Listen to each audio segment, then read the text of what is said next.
என் இனிய உறவுகளே, நாம் இன்று 13/5/25 இருக்கின்றோம்.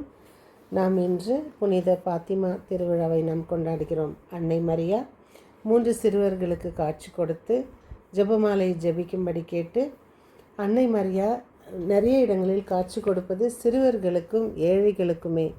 அதான் இறைவன் நற்செய்தியில் சொல்லியிருப்பது போல, சிறு குழந்தைகளை ஏற்று அவர்களைப் போல் மாறாவிடில் விண்ணரசு அடைய முடியாது. அதேபோல் இந்த சிறு குழந்தைகளை ஏற்றுக்கொள்கிறவர்கள் என்னையே ஏற்றுக்கொள்கிறார்கள் என்று. அதனால் அன்னை மரியா எப்பவுமே இறைவனின் சித்தத்தின் பிரகாரம் வாழ்ந்தவர். அதனால் இறைமகன் இயேசுவின் அந்த நற்செய்திகளை மனதில் தாங்கி இறை வார்த்தைகளை நம்பி இறைவனுக்காகவே வாழ்ந்தவர் அன்னை மரியா. அதனால் அந்த காட்சி கொடுத்த இடத்தில் லூசியா, பிரான்சிஸ், ஜெசிந்தா இந்த 3 சிறுவர்களுக்கும் காட்சி கொடுத்த இந்த நன்னாளை நாம் விழாவாக கொண்டாடி அன்னை மரியாவுக்காக நாம் ஜெபமாலையும் திருபலியும் ஒப்பு கொடுத்து நம்மை நாம் அன்னை மரியாவுக்காக அர்ப்பணித்து முடிந்தவரை பிரிந்து போன சகோதர சகோதரிகளை கொண்டு வந்து அன்னையிடம் சேர்ப்போம். நம்மிலிருந்து விசுவாசம் இல்லாதவர்களுக்கு ஜெபமாலை கொடுத்து ஜெபமாலையை ஜெபிக்க செய்வோம். நாம் தூய ஆவியின் துணை நம்மில் என்றும் நமக்கு. அன்னையின் அரவணைப்பில் நாம் தொடர்ந்து வாசிக்கிற சங்கீத தொடர்ச்சி 83:1-2-3. இன்று மே மாதம் 13ஆம் நாள் சொல்ல வேண்டிய நாம் அன்னையே, எங்களின் அன்னையே, எங்களுக்கு உதவிடும் உபகாரியே, எங்களுக்காக திருமகனிடம் வேண்டிக் கொள்ளும். இன்றைய நாளில் செய்ய வேண்டிய நல்ல செயல், அன்னை மரியாவுக்கு எதிராக பேசப்படும் தகாத சொற்கள் விமர்சனங்களுக்காக பரிகாரமாக ஜெபிப்போம். இன்றைய வாசகம் திருத்தூதர்கள் பணி 11:19-26. இன்றைய தூய நற்செய்தி வாசகம் யோவான் 10:22-30. ஆண்டவர் இயேசு தான் மெசியா என்பதை பலமுறை எடுத்துரைத்தார். ஆனால் சமய தலைவர்களும் யூதர் சிலரும் நம்ப மறுத்தார்கள். காரணம், அவர்கள் ஆயனை பின்பற்றும் ஆடுகள் இல்லை, அவரது குரலுக்கு செவி மடுப்பதும் இல்லை, அவர்களின் செயல்களை கண்டு நம்புவதும் இல்லை. ஆனால் நம்புகின்றவர் இயேசுவின் குரலுக்கு செவி சாய்க்கின்றனர். அவர் செயல்களை கண்டு அவரை பின்பற்றி வருகின்றனர்.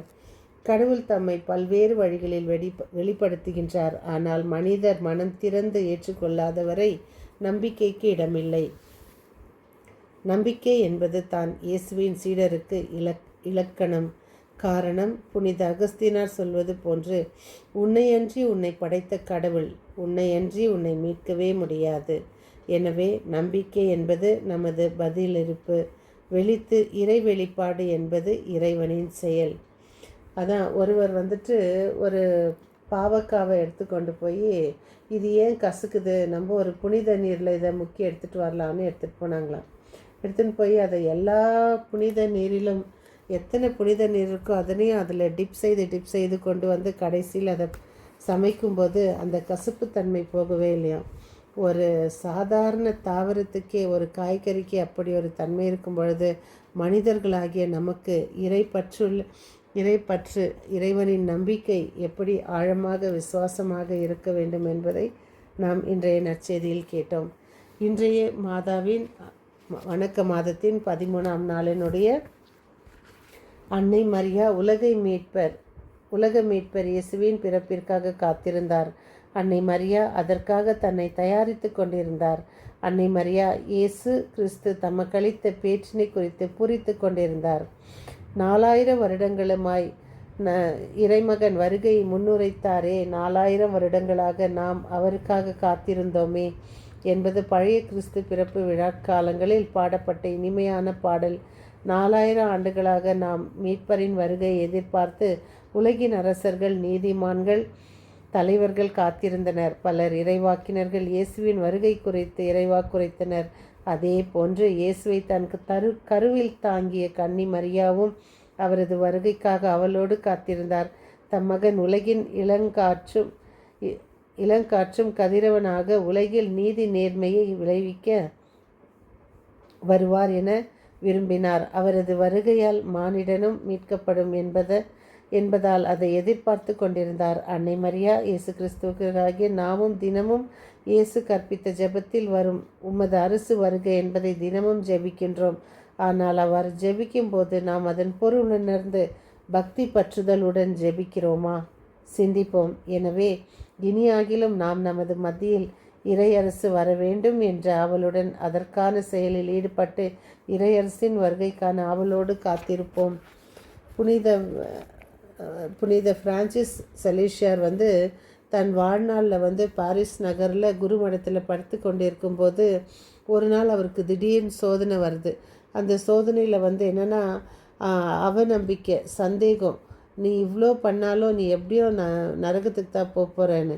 ஆனால் அவருக்கு அந்த குருமடத்து கட்டளைகள் இறைவார்த்தை வாசிக்கும் போதெல்லாம் அவருக்கு அந்த ஈடுபாடு இல்லாத இருக்கிறாரு. ஒரு நாள் அவருக்கு ரொம்ப என்ன முயற்சி செய்தான் அவரால் முடியல. எப்படி இருந்தாலும் நீ தோல்வியை தான் சந்திக்குவ அப்படின்னு சொல்லிட்டு அவரை ரொம்ப பசாசு நெருங்கி அவருக்கு அதிக கஷ்டங்களை கொடுத்து அதுலேயே அவர் சிக்காயிட்டு அப்போது ஒரு நாள் அவருக்கு அன்னை மரியாவுக்காக ஜெபிக்கும்போது அன்னை மரியா பெர்னத்துக்கு கற்றுக் கொடுத்த அந்த ஜெபத்தை அவங்க ஜெபிக்கிறாரு. மிகவும் இரக்கமுள்ள தாயேன். அப்பா அவருக்கு அந்த மகிழ்ச்சி வேறு எதுக்குமே அதை ஒப்பிட முடியாதான். அதே போல் நாமும் அன்னை மரியாவுக்காக தினமும் ஜெபிப்போம். ஜெபமாலை. மிகவும் இரக்கமுள்ள தாயே, பல கஷ்டங்களில் 3 முறை சொல்லி பாருங்கள், அதுக்கு இருக்கிற பலன் வேறு எதுக்குமே இல்லை. அதனால் அன்னை மரியாவில் போய் இறைவனோடு ஒட்டி கொண்டு இருப்போம். இறை வார்த்தையின்படி, இறை சித்தத்தின்படி வாழ முயற்சி செய்வோம். மீண்டும் சந்திக்கும் வரை உங்கள் அன்பு தோழி.